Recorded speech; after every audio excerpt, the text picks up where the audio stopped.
The Prince of Preachers.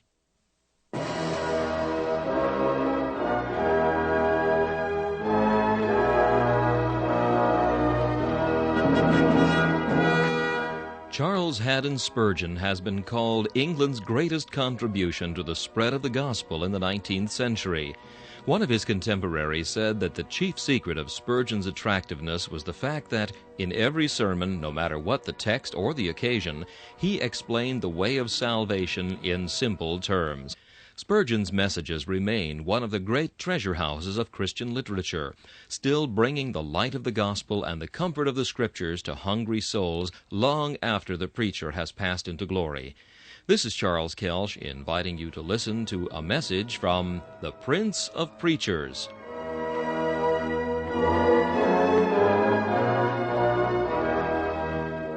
C.H. Spurgeon preached this message on August 14, 1859, in the music hall of the Royal Surrey Gardens. It is entitled, The Tabernacle of the Most High. The text is found in Ephesians chapter 2 and verse 22. In whom ye also are builded together for an habitation of God through the Spirit.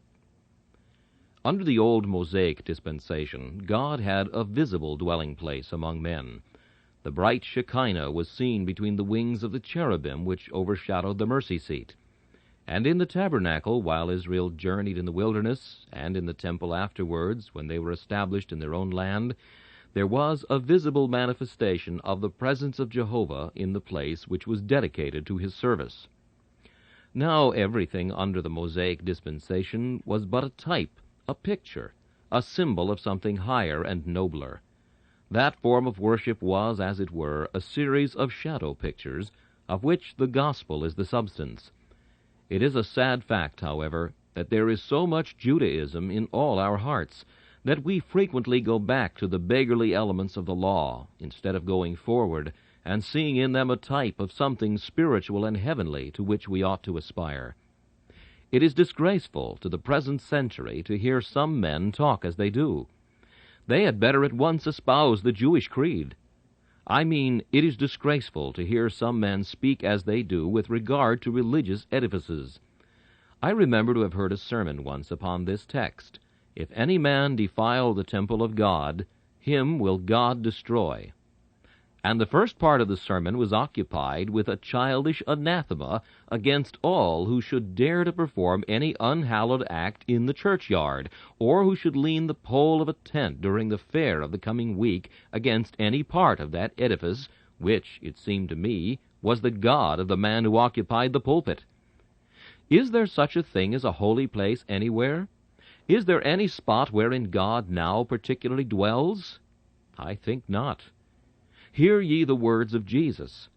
Believe me, the hour cometh when ye shall neither in this mountain nor yet at Jerusalem worship the Father.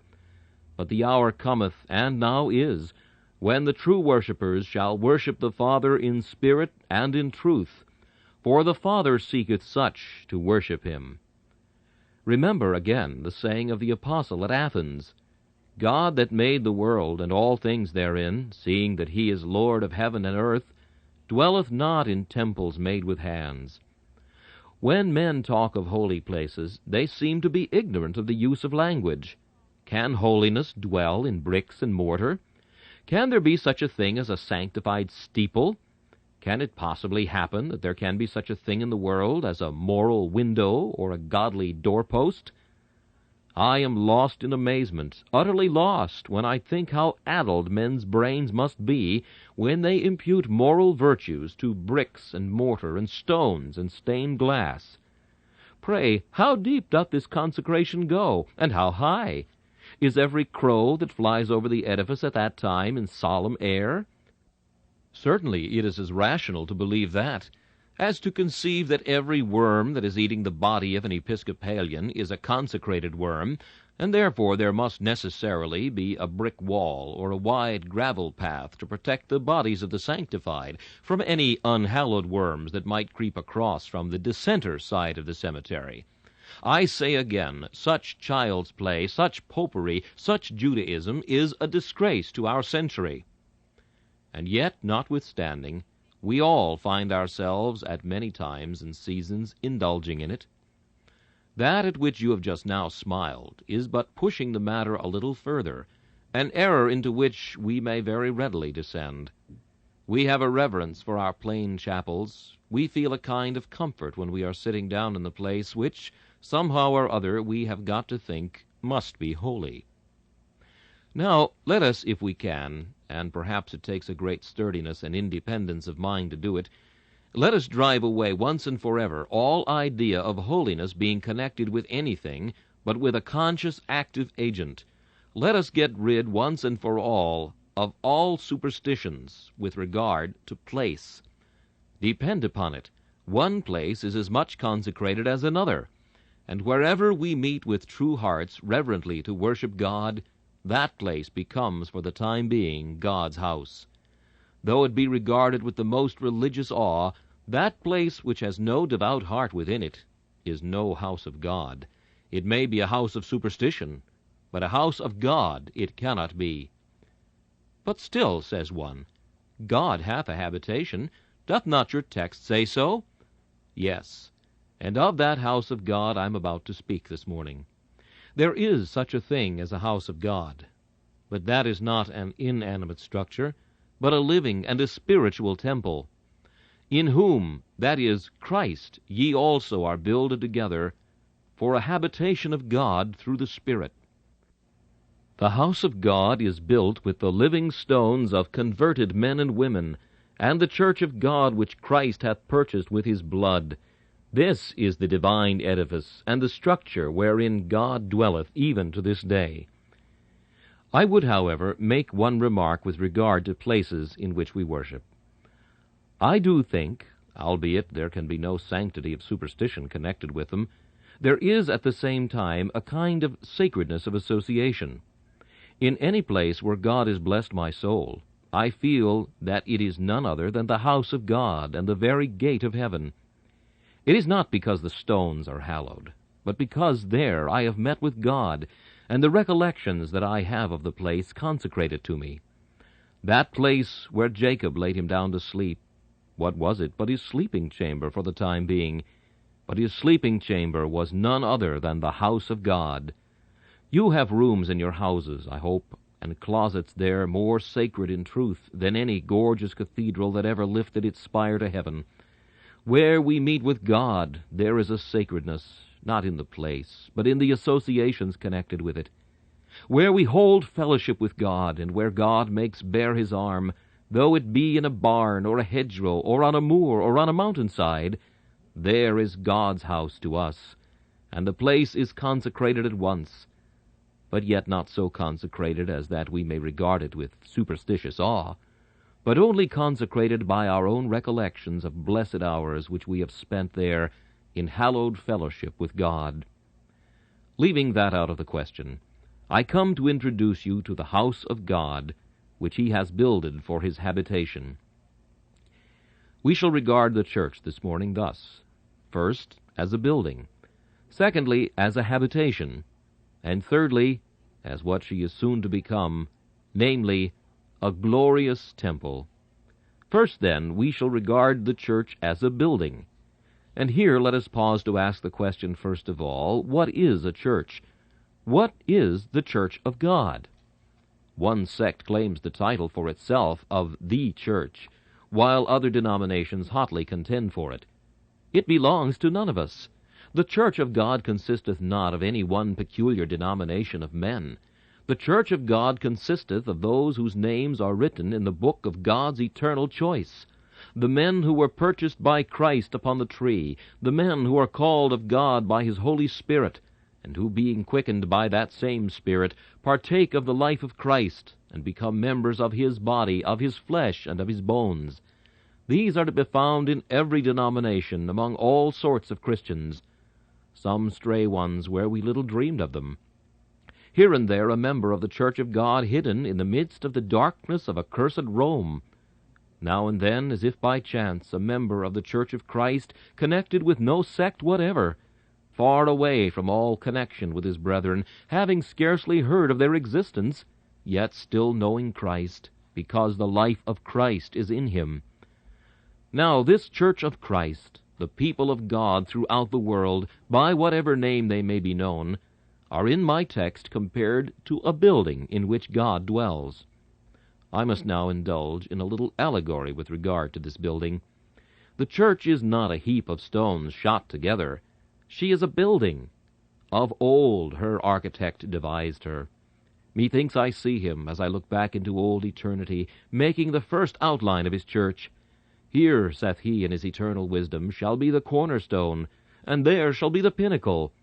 I see him ordaining her length and her breadth, appointing her gates and her doors with matchless skill, devising every part of her, and leaving no single portion of the structure unmapped.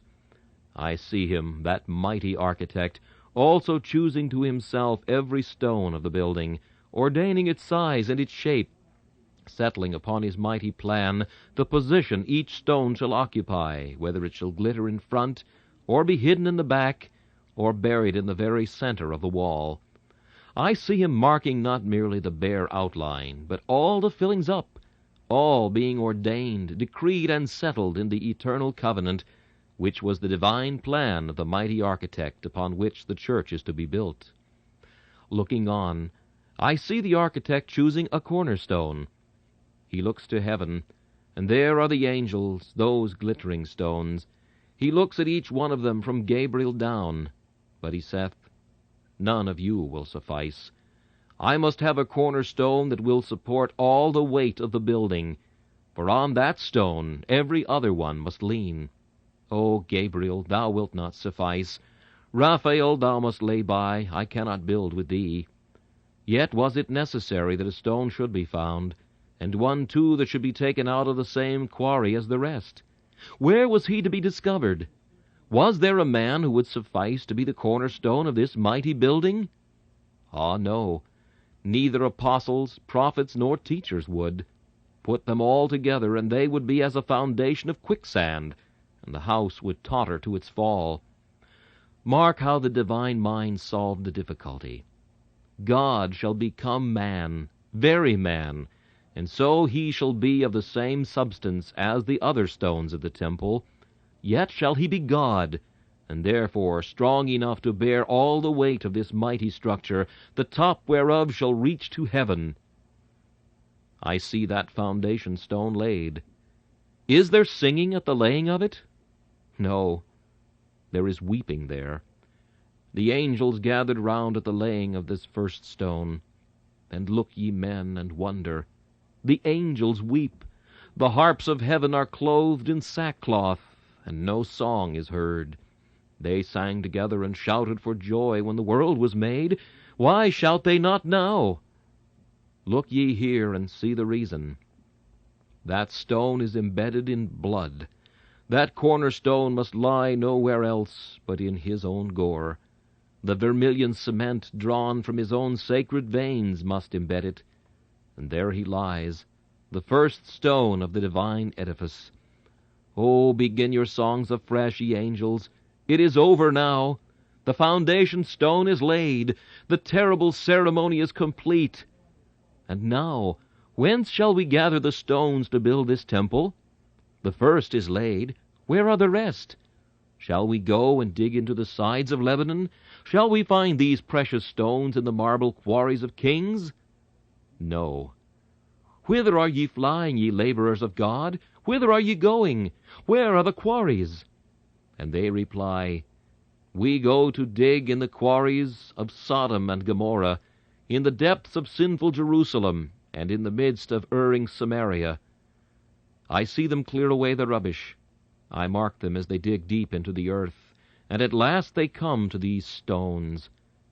But how rough, how hard, how unhewn! Yes, but these are the stones ordained of old in the decree, and these must be the stones and none other. There must be a change effected. These must be brought in and shaped and cut and polished and put into their places. I see the workmen at their labor. The great saw of the law cuts through the stone, and then comes the polishing chisel of the gospel. I see the stones lying in their places, and the church is rising. The ministers, like wise master builders, are there running along the wall, putting each spiritual stone in its place. Each stone is leaning on that massive cornerstone, and every stone depending on the blood, and finding its security and its strength in Jesus Christ, the cornerstone, elect and precious. Do you see the building rise as each one of God's chosen is brought in, called by grace and quickened? Do you mark the living stones as in sacred love and holy brotherhood they are knit together? Have you ever entered the building and seen how these stones lean one upon another, bearing each other's burden, and so fulfilling the law of Christ? Do you mark how the church loveth Christ, and how the members love one another? How first the church is joined to the cornerstone, and then each stone bound to the next, and the next to the next, till the whole building becometh one. Lo, the structure rises, and it is complete, and at last it is built. And now open wide your eyes, and see what a glorious building this is, the church of God. Men talk of the splendor of their architecture. This is architecture indeed, neither after Grecian nor Gothic models, but after the model of the sanctuary which Moses saw in the holy mountain. Do you see it? Was there ever a structure so comely as this, instinct with life in every part? Upon one stone shall be 7 eyes, and each stone full of eyes and full of hearts. Was ever a thought so massive as this, a building built of souls, a structure made of hearts? There is no house like a heart for one to repose in. There a man may find peace in his fellow man. But here is the house where God delighteth to dwell, built of living hearts, all beating with holy love, built of redeemed souls, chosen of the Father, bought with the blood of Christ. The top of it is in heaven. Part of them are above the clouds. Many of the living stones are now in the pinnacle of paradise. We are here below.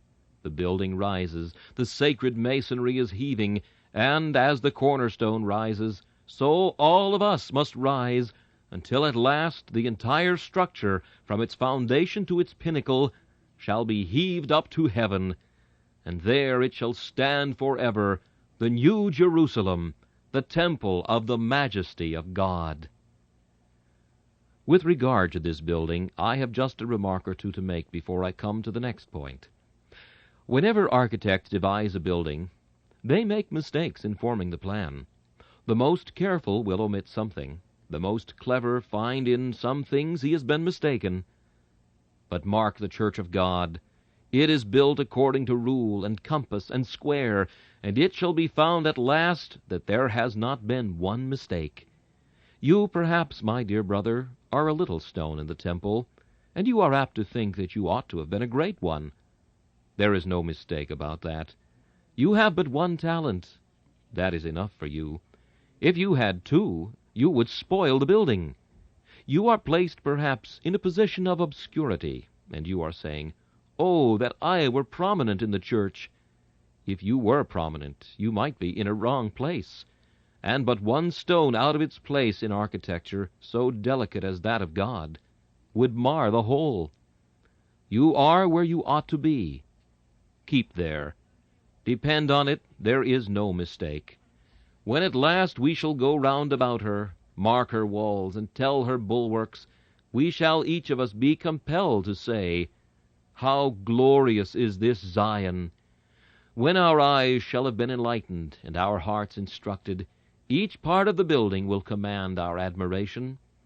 The top stone is not the foundation, nor does the foundation stand at the top. Every stone is of the right shape, the whole material is as it should be, and the structure is adapted for the great end, the glory of God, the temple of the Most High. Infinite wisdom, then, may be remarked in this building of God. Another thing may be noticed, namely, her impregnable strength. This habitation of God, this house which is not made with hands, but is of God's building, has often been attacked, but it has never been taken. What multitudes of enemies have battered against her old ramparts, but they have battered in vain. The kings of the earth stood up, and the rulers took counsel together. But what happened? They came against her, every one of them with mighty men, each man with his sword drawn. But what became of them? The Almighty scattered kings in Hermon like snow in Salmon. As the snow is driven from the mountainside before the stormy blast, even so didst thou drive them away, O God, and they melted before the breath of thy nostrils. Then should our souls in Zion dwell, nor fear the rage of Rome or hell. The church is not in danger, and she never can be. Let her enemies come on, she can resist. Her passive majesty, her silent rocky strength, bids them defiance now. Let them come on and break themselves in pieces. Let them dash themselves against her, and learn the rocky road to their own destruction. She is safe, and she must be, even to the end. Thus much, then, we can say of the structure. It is built by infinite wisdom, and it is impregnably secure. And we may add, it is glorious for beauty. There was never structure like this. One might feast his eyes upon it from dawn to eve, and then begin again. Jesus himself takes delight in it. So pleased is God in the architecture of his church, that he has rejoiced with his church as he never did with the world. When God made the world, he heaved the mountains, and digged the seas, and covered its valleys with grass. He made all the fowls of the air, and all the beasts of the field. Yea, and he made man in his own image. And when the angels saw, they sang together, and they shouted for joy. God did not sing. There was no sufficient theme song for him that was holy, holy, holy. He might say it was very good.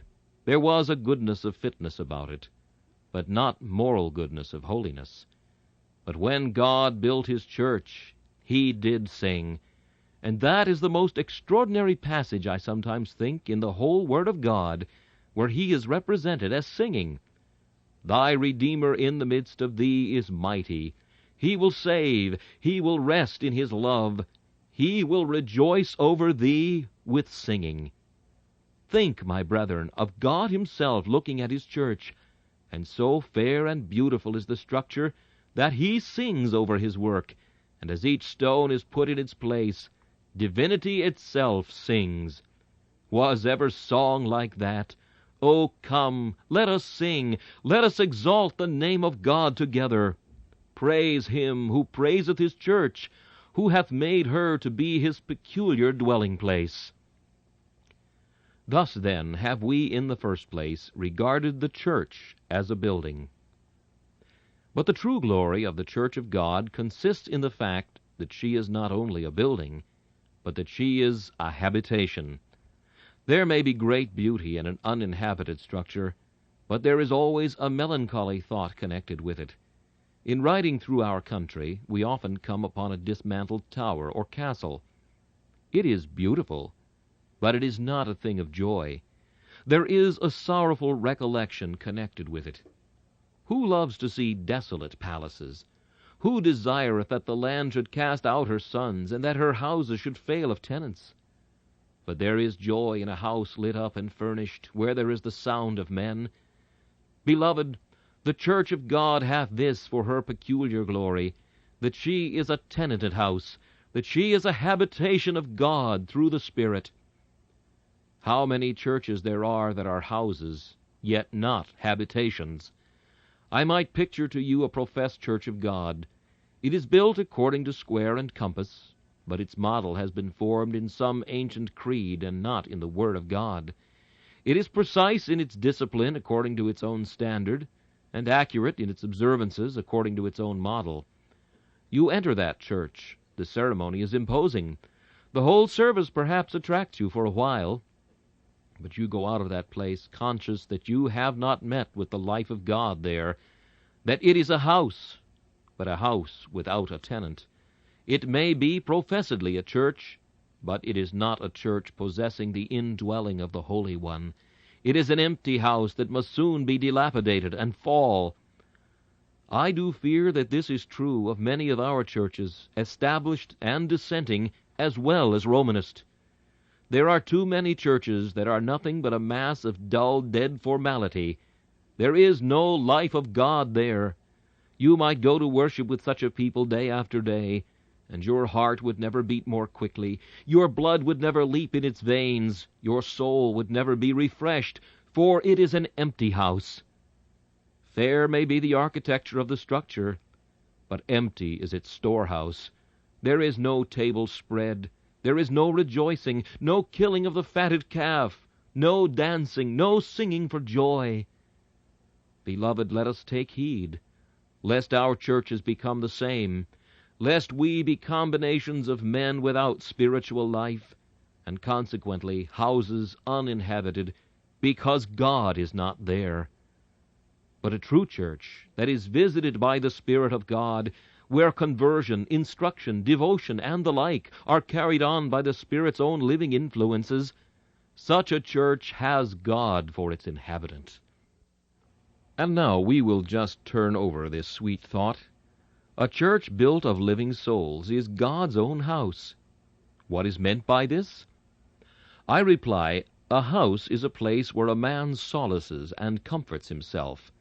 Abroad we do battle with the world. There we strain every nerve and sinew, that we may stem a sea of troubles, and may not be carried away by the stream.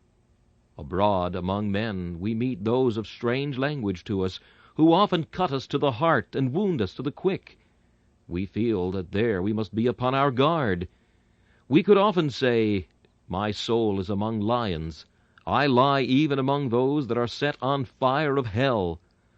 Going abroad in the world, we find but little rest, but the day's work done, we go home, and there we solace ourselves. Our weary bodies are refreshed. We throw away the armor that we've been wearing, and we fight no more. We see no longer the strange face, but loving eyes beam upon us. We hear no language now which is discordant in our ears. Love speaks, and we reply. Our home is the place of our solace, our comfort, and our rest. Now, God calls the church His habitation, His home. See Him abroad. He is hurling the thunderbolt and lifting up His voice upon the waters.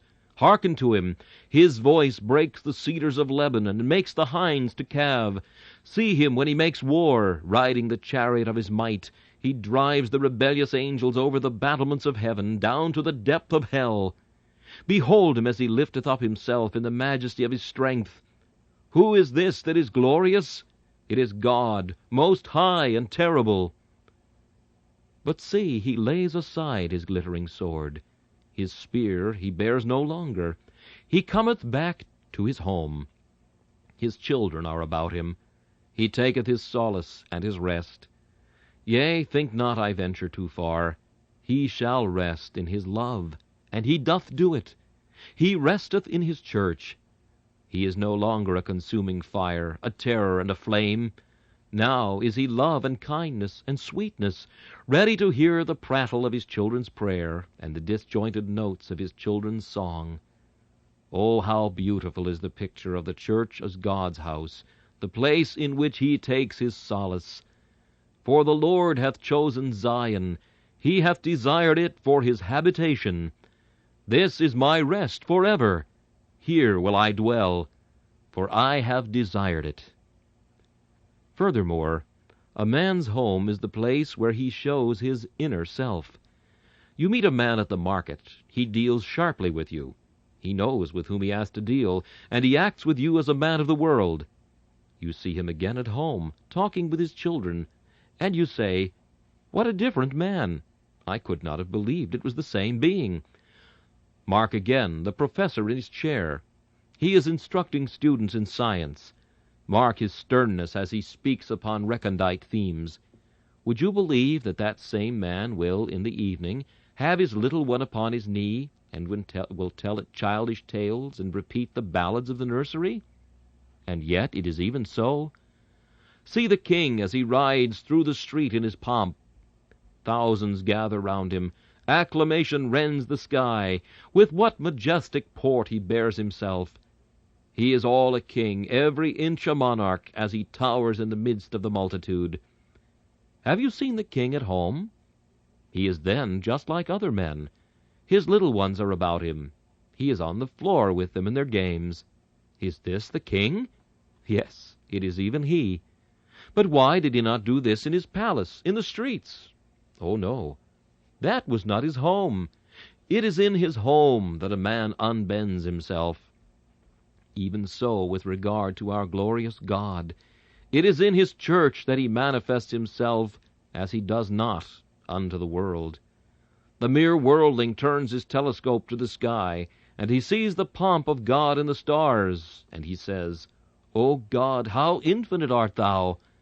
Devoutly he looks across the sea, and beholds it lashed with tempest, and he says, Behold the might and majesty of the deity! The anatomist dissects an insect, and discovers in every part of it divine wisdom, and he says, How wise is God! Aye, but it is only the believer who, as he kneels in his chamber, can say, My Father made all these, and then can say, Our Father, which art in heaven, hallowed be thy name. There are sweet revelations which God makes in his church, which he never makes anywhere else. It is there he takes the children to his bosom. It is there he opens his heart, and lets his people know the fountains of his great soul, and the might of his infinite affection. And is it not a sweet thing to think of God at home with his family, happy in the house of his church? But yet furthermore, another thought strikes me now. A man's home is the center of all he does. Yonder is a large farm. Well, there are outbuildings and hayricks and barns and the like, but just in the middle of these there is the house, the center of all husbandry. No matter how much wheat there may be, it is to the house the produce goes. It is for the maintenance of the household that the husbandman carries on his husbandry. You may hear the cattle lowing yonder, you may mark the sheep upon the hills, but the fleece comes home, and the full udders must yield the milk for the children of the house, for the house is the center of all. Every river of industry cometh down towards the soft, sweet inland lake of home. Now, God's church is God's center. He is abroad in the world. He is busy here and there and everywhere. But to what does all his business tend? To his church. Why doth God clothe the hills with plenty? For the feeding of his people. Why is Providence revolving? Why those wars and tempests, and then again this stillness and calm? It is for his church. Not an angel divides the ether who hath not a mission for the church. It may be indirectly, but nevertheless truly so. There is not an archangel that fulfills the behests of the Most High, but really carries the church upon his broad wings, and bears up her children, lest they dash their feet against a stone. The storehouses of God are for his church. The depths beneath of hidden treasure, of God's unutterable riches, all these are for his people. There is nothing which he hath, from his blazing crown to the darkness that is beneath his throne, that is not for his redeemed. All things must minister and work together for good, for the chosen church of God, which is his house, his daily habitation.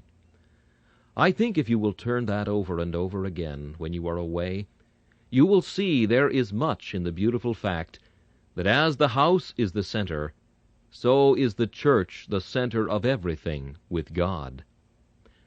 One other thought, and I will have done. We have heard much talk of late about the French invasion. I shall begin to be alarmed about it when I see it, but certainly not till then. However, there is one thing we may pretty safely say. We are many of us peacemen, and would not like to wield the sword. The first sight of blood would sicken us. We are peaceful beings. We are not for fighting and war. But let the most peaceful man imagine that the invader has landed on our shore, that our houses be in danger, and our homes about to be sacked by the foe. Our conscientiousness, I fear, would give way, notwithstanding all we might say about the wrongness of war. I query whether there be a man among us who would not take such weapon as he could find next to hand to repel the enemy. With this for our war cry, Our hearths and our homes, we would rush upon the invader, be he who he may or what he may. There is no might so tremendous that it could paralyze our arm. Until we were frozen in death, we would fight for our home. There would be no command so stern that it could quiet us. We should break through every band and bond, and the weakest of us would be a giant, and our women would become heroines in the day of difficulty.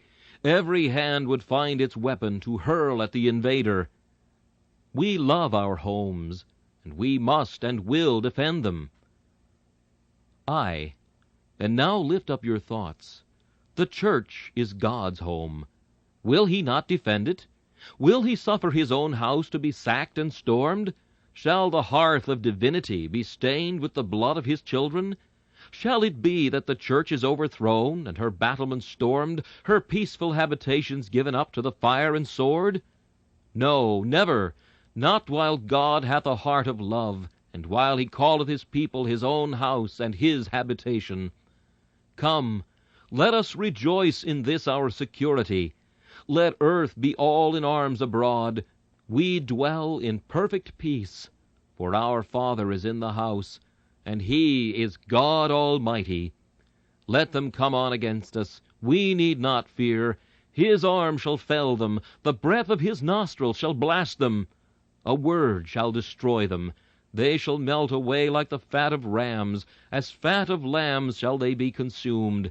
Into smoke shall they consume away. All these thoughts seem to me naturally to arise from the fact that the church is God's habitation. I was about to show you in the third place that the church is, by and by, to be God's glorious temple. It doth not yet appear what she shall be. I have, however, already mentioned this precious fact. The church is rising today, and she shall continue to rise until the mountain of the Lord's house shall be established upon the top of the mountains. And then, when all nations shall call her blessed, and him blessed too, when they shall all say, Come, and let us go up to the house of our God, that we may worship him, then shall the church's glory begin. When this earth shall pass away, and when all the monuments of empires shall be dissolved, and run down in the common lava of the last burning, then shall the church be caught up in the clouds, and afterwards be exalted to heaven itself, to become a temple such as eye hath not seen. And now, brethren and sisters, in conclusion I make these remarks. If the church of God is God's house, what should you and I do? Why, we should earnestly seek, as being a part of that temple, always to retain the great inhabitant. Let us not grieve his spirit, lest he leave his church for a while. Above all, let us not be hypocrites, lest he never come into our hearts at all. And if the church be God's temple and God's house, let us not defile it. If you defile yourself, you defile the church. For your sin, if you be a church member, is the church's sin. The defilement of one stone in a building virtually mars its perfection. Take care that thou be holy, even as he is holy. Let not thine heart become a house for Belial. Think not that God and the devil can dwell in the same habitation. Give thyself wholly to God. Seek for more of his Spirit, that as a living stone thou mayest be wholly consecrated, and never be content unless thou feelest in thyself the perpetual presence of the divine inhabitant who dwelleth in his church.